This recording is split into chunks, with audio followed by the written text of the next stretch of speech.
Jadi untuk kuliah image restoration dan image quality assessment, kedua hal ini sangat terkait ya. Jadi image restoration itu adalah proses restorasi yang dilakukan, dan image quality assessment adalah proses kita mengevaluasi atau mengakses hasil restorasi tersebut. Jadi kalau kita lihat secara prinsip ya, ada sedikit perbedaan walaupun sangat terkait ya antara konsep image restoration versus image enhancement. Nah, kalau dari istilahnya kelihatan ya, kalau image enhancement ya diperbaiki citranya, dibagusin. Dari yang sebelah kiri ini misalkan kita ingin memperbaiki dia kualitasnya agar bisa lebih baik seperti yang ada di sebelah kanan. Nah, perbedaan utamanya adalah bagaimana kita memframe problem pengolahan citranya, problem step by step dari sebelah kiri, citra sebelah kiri sampai citra sebelah kanan. Kalau image enhancement biasanya dilakukan secara heuristik, dicoba, oh ini mungkin perlu di blur, mungkin ini perlu dilakukan smoothing, perlu dilakukan sharpening, misalkan, sampai kita sampai ke titik tertentu di mana citranya cukup baik dan cukup dapat dimengerti. Nah, sedangkan ketika kita melakukan image restoration, kita sudah dari awal mindsetnya tidak hanya memperbaiki, tetapi kita ingin mengetahui distorsi apa sih yang terjadi dan kita modelkan sehingga bisa kita inversikan.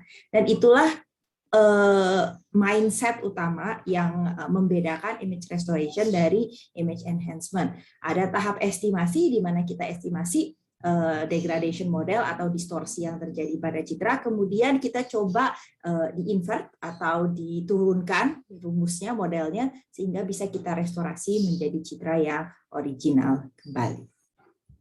Dan pemodelan inilah yang akan saya review sedikit terkait image restoration. Sekali lagi, ini adalah pengulangan materi dari pengolahan citra dasar.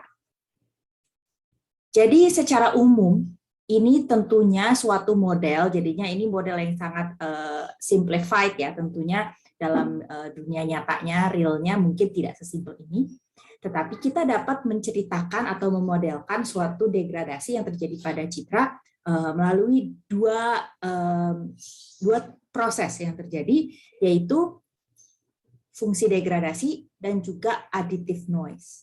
Jadi noise ini juga mengganggu kualitas akhir citra. Dan kemudian kita mendapatkan suatu citra terdegradasi yang di sini kita simbolkan dengan G, kalau yang baiknya itu F ya. Dan yang ingin kita lakukan pada image restoration adalah melakukan restorasi sehingga dia bisa kembali kepada F. Tentu saja maunya kembali, tetapi ini merupakan suatu estimasi, makanya disimbolkan dengan F hat ya, karena ini adalah suatu aproksimasi. Dan jika kita modelkan image degradation-nya, kita bisa tuliskan sebagai berikut, bahwa citra yang terdegradasi G ini dapat diperoleh dari degradasi terhadap aslinya ditambah dengan noise yang terjadi. Ini yang atas ditulis dalam simbol spatial domain, dan yang bawah ditulis dengan simbol frekuensi domain. Jadi kalau kita bagi, ini adalah proses degradasi yang terjadi, dan ini adalah restorasi yang ingin kita lakukan. Nah, kalau saya bicara dari cara menghandle citra yang terdegradasi ini, secara paling simple, kita dapat membagi proses atau approach untuk melakukan restorasi citra menjadi dua. Yang pertama adalah based on noise, jadi noise-nya yang tadi, nu yang tadi ya, yang di sini ada nu-nya, atau kita dapat menghandle based on degradation-nya sendiri. Ini adalah cara yang paling simple untuk menangani citra yang terdegradasi. Jadi yang pertama, kalau kita fokus kepada noise-nya saja dulu, jadi untuk melakukan restorasi terhadap noise, kita dapat memodelkan citranya yang terdegradasi dalam domain spasial, yaitu pixel, pixelnya nilai intensitas pixel.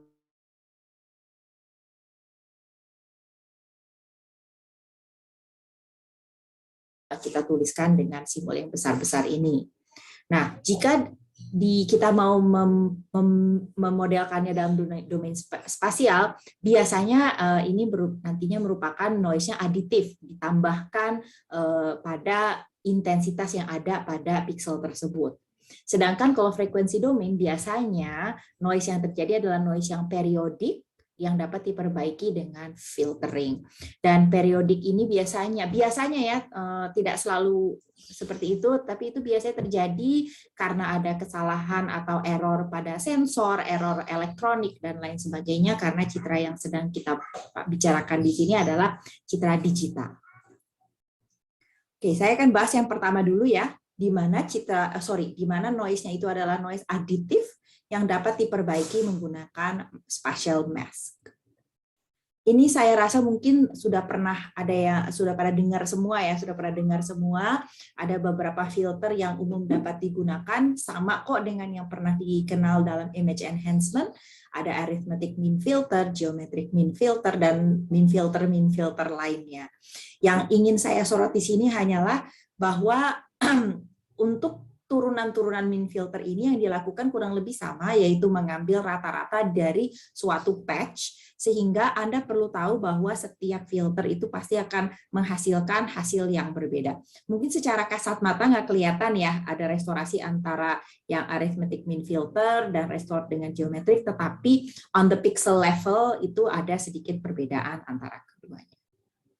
Tentunya namanya orang meneliti ternyata kurang puas nih dengan arithmetic dan geometric mean filter, sehingga ada juga yang dinamakan harmonic dan kontraharmonic mean filter yang lebih banyak variabelnya dan lebih bisa diadaptasi untuk berbagai jenis noise.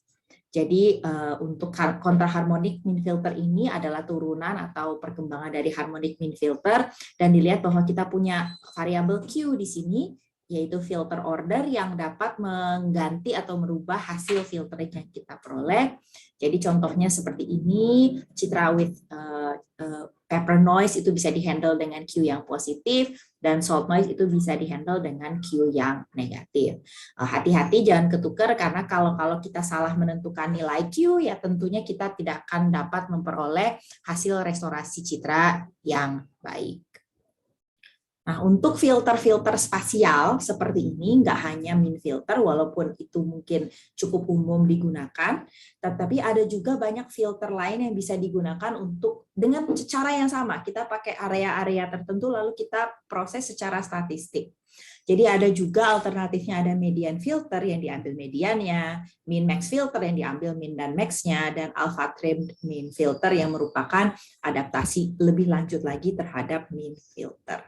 Nah, banyak sekali opsi yang ada, dan saya yakin ini tidak ekshaustif ya. Pasti sudah banyak perkembangan baru tentang tentang spatial filter yang baik itu mean maupun order statistik. Tetapi yang mungkin perlu Anda ketahui adalah jenis noise yang Anda handle itu mungkin lebih tepat di-handle oleh suatu spatial filter yang berbeda. Dan perlu juga diketahui bahwa filter-filter ini juga bisa digunakan berkali-kali. Di sini ada 1 pass, ini ada 3 passes, jadi bisa diulang-ulang ya. Wah, 1 kali masih belum terlalu halus, noise-nya masih ada, saya ulangi lagi sampai saya merasa puas. Dan macam-macam lainnya. Dan silakan ditambahkan untuk studi belajar mandirinya, banyak sekali special filter yang dapat digunakan di luar sana. Hanya saja Anda perlu tahu jenis noise apa yang Anda punya, dan juga apa tujuan dari task-nya, perlunya clear apa. Oke, sampai saat ini kita melihat filter spasial yang menghandle citra di dalam domain spasial ya. X kali Y ini yang ukurannya pixelnya diurutkan secara spasial ini. Saya ingatkan ini juga sudah dibahas oleh Prof. Aniati minggu lalu tentang image transform. Untuk membuatnya lebih simpel, saya fokus hanya di discrete Fourier transform. Hanya saja transformasi di domain frekuensi tidak hanya ini ya. Jadi ini hanya contoh saja. Jadi pada prinsipnya apa yang terjadi ketika kita melakukan transformasi dari yang tadinya spasial seperti ini, lalu saya ingin ubah menjadi domain frekuensi. Nah, kemarin juga sudah dibahas oleh Prof. Aniati bahwa kita akan mendapatkan 2 buah komponen, 2 buah bagian, yaitu suatu matriks real dan matriks imajiner. Dan jika kita ambil magnitude-nya, kita juga dapat menampilkan atau menggunakan suatu hasil 2D discrete Fourier transform sebagai representasi citra. Nah, ini apa sih gambar ini yang paling bawah ini? Ini kan katanya Fourier transform. Dia itu sebetulnya merepresentasikan frekuensi-frekuensi yang ada pada citra tersebut.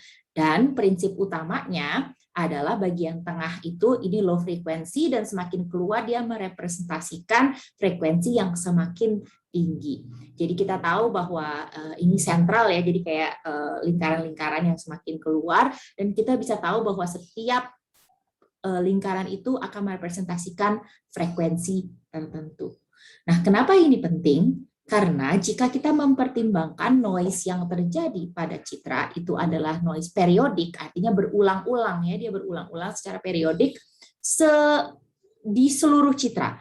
Jadi spatially dependent, nggak tergantung dia ada di mana lokasinya, dia akan muncul nih, kelihatan ya kalau saya tampilkan secara spasial di mana-mana ada nih noise nih tambahannya nih, banyak kelihatan noise-nya. Akan tetapi, jika saya coba transformasikan di dalam menggunakan Fourier transform, itu akan kelihatan dengan sangat mudah periodic noise tersebut, karena biasanya itu ada di satu frekuensi tertentu. Di dalam hal ini, frekuensinya ada di dalam ada di jarak diameter, jarak jari-jari dari tengah ya, di satu lingkaran yang sama. Nah, untuk menghilangkan noise yang terjadi secara periodik ini, kita dapat melakukan filtering pada domain frekuensi menggunakan yang dinamakan band reject filter. Nah, kelihatan ya untuk band reject filter di sini, ini nilainya 1 semua di seluruh citra kecuali pada band tertentu. Di band tertentu ini nilainya 0. Dan tentunya ada beberapa variasi yang lebih halus. Ini kan cuma sekedar 1 dan 0 ya, jadi diskrit banget. Sedangkan ada juga sedikit adaptasinya supaya perbedaan 1-0 tidak terlalu kasar. Ada juga Butterworth band reject filter yang sama sih. Yang tengah ini satu band tertentu itu 0, yang lainnya 1, tetapi gradasinya lebih halus, dan begitu pula dengan Gaussian band reject filter. Jadi apa yang terjadi? Misalkan kita lakukan band reject filter, lawannya adalah band pass filter. Kalau tadi band reject filter seperti ini, band pass filter seperti ini lawannya. Jadi justru yang dilewatkan hanyalah frekuensi tertentu tersebut. Dan apa yang terjadi jika kita terapkan band reject filter maupun band pass filter pada citra kita, dapat dilihat bahwa dari spatial image yang ada noise-nya seperti ini, dan ini adalah Fourier transform-nya ya, hasil Fourier transform-nya. Jika saya terapkan band reject filter, kemudian saya kembalikan transformasi balik ya, inverse transform kembali ke spatial domain, saya akan bisa dapat citra yang clear seperti ini. Karena ini tidak saya bolehkan lewat nih, periodic noise pada frekuensi ini tidak saya kasih lewat. Sehingga ketika saya jadikan dia spatial image lagi, sudah tidak ada. Lawannya, jika saya lakukan band pass filter dan saya terapkan pada Fourier transform, justru hanya ininya saja yang saya bolehkan lewat, dan inilah kelihatan noise pattern yang periodik pada citra tersebut.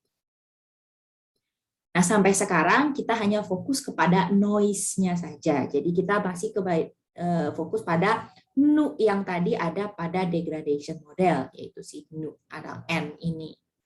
Nah, kalau saya sudah menghandle noise-nya, nah sedangkan degradasi yang terjadi pada citra tidak melulu terjadi karena noise yang mengganggu intensitas citra yang tertangkap. Kadang-kadang intensitas yang ada itu juga keganggu, yaitu oleh fungsi degradasi ini. Jadi tidak hanya ada additive noise, tetapi juga intensitasnya sendiri bukannya ketangkap apa adanya, tetapi terjadi sesuatu terhadap dia. Jadi harusnya nilai pixel pada titik ini nilainya berapa, for some reason tertangkap oleh kamera itu terdegradasi. Nah, kalau saya mau melakukan estimasi dari degradation function itu sulit biasanya. Sangat sulit, karena underdetermined, banyak sekali unknown-nya, banyak sekali variabel yang mungkin mempengaruhi kenapa citra itu bisa terdegradasi seperti itu. Nah, maka dari itu ada beberapa trik, ada beberapa hal yang mungkin bisa dilakukan untuk mengestimasi fungsi degradasi ini. Saya katakan di sini estimasi ya, karena amat sangat sulit kita betul-betul dapat merecover atau merestorasi berdasarkan degradation function yang benar-benar akurat. Jadi salah satu alternatif yang bisa dilakukan adalah melakukan image observation. Nah, kita baca ya sama-sama step by step-nya. Katanya kita mengambil suatu window tertentu dalam citra terdegradasi ini ya, ada window-nya ya. Ini contoh aja, saya ambil tempat ini. Teorinya Anda bisa ambil dari mana saja. Biasanya tetapi ada baiknya kita menggunakan simple structure, strong signal. Jadi area yang strukturnya tidak terlalu kompleks. Kemudian saya perlu melakukan estimasi window ini. Gimana caranya saya estimasi? Ya, saya perlu secara berkala melakukan enhancement sampai saya pribadi merasa bahwa itu sudah cukup baik. Saya perbaiki ya, patch ini saya perbaiki sampai saya dapat yang seperti ini. Mungkin saya melakukan smoothing, mungkin saya melakukan sharpening, saya melakukan edge enhancement. Pokoknya saya menggunakan segala macam arsenal saya yang sudah saya punyai untuk memperbaiki citra tersebut. Nah, setelah saya sudah dapatkan estimasi window yang clear ini, saya bisa dong mengembalikan rumusnya. Jadi saya bagi aja, kan ini kan tadi kan hasil perkalian ya. Jadi saya bisa membaginya menjadi untuk mendapatkan degradasi H dengan cara membagi si degradasi dibagi dengan estimated clear window. Note satu hal di sini, ini juga masih sangat bersifat subjektif ya, karena perbaikan yang saya lakukan di sini itu kan sampai kapan saya harus lakukan? Udah cukup baik itu berdasarkan pendapat siapa? Udah cukup baik atau tidak? Nah, cara lain yang dapat dilakukan itu tool based ya atau equipment based, yaitu menggunakan experimentation. Dan ini hanya bisa dilakukan jika kita mempunyai alat pengambilan gambar yang sama atau mirip. Jadi kameranya saya punya, kamera yang sejenis atau yang mirip dengan itu saya punya. Jadi saya harus tahu nih, gambar yang jelek itu diambil pakai kamera yang mana. Nah, ini nggak selalu possible ya, apalagi kalau kita punya dataset yang kita nggak tahu dia tuh ngambil gambarnya tuh dengan alat yang seperti apa. Nah, jadi caranya seperti apa adalah kita gunakan single impulse, biasanya pakai laser ya, karena laser itu single wavelength, dan juga impulse-nya single dan terpusat. Jadi kalau impulse-nya seperti ini, biasanya oleh kamera sih tidak akan tertangkap sesempurna ini. Dan hasil Fourier transform dari impulse-nya ini akan dapatkan responsnya seperti ini, suatu konstan A yang menjadi pengali lah ya, atau transform dari degradasi yang terjadi oleh dari impuls yang harusnya singular tadi sehingga menjadi hasil yang ditangkap oleh kamera. Nah, dari ini kita juga dapat melakukan estimasi degradation function dengan cara yang sama dengan sebelumnya. Kita bagi degraded image-nya dengan impulse Fourier transform impulse response yang merupakan transformation constant dari kamera tersebut. Saya katakan kamera very loosely ya, karena image acquisition tidak harus kamera, bisa saja alat akuisisi lainnya. Oke, sampai saat ini kita punya dua cara. Yang pertama itu dengan saya punya citranya, saya perbaiki sampai saya puas, dan saya balikin, saya bagi sehingga saya dapat estimasinya. Dengan yang ini saya bisa punya, saya harus punya kameranya. Nah, limitasinya adalah kalau biasanya kita nggak punya kameranya, sangat jarang ya kita punya kamera yang aslinya. Dan juga kondisi pengambilan citranya kita biasanya nggak tahu seperti apa. Dan sangat sulit mereplikasi kondisi pengambilan citra yang exactly the same kedua kalinya.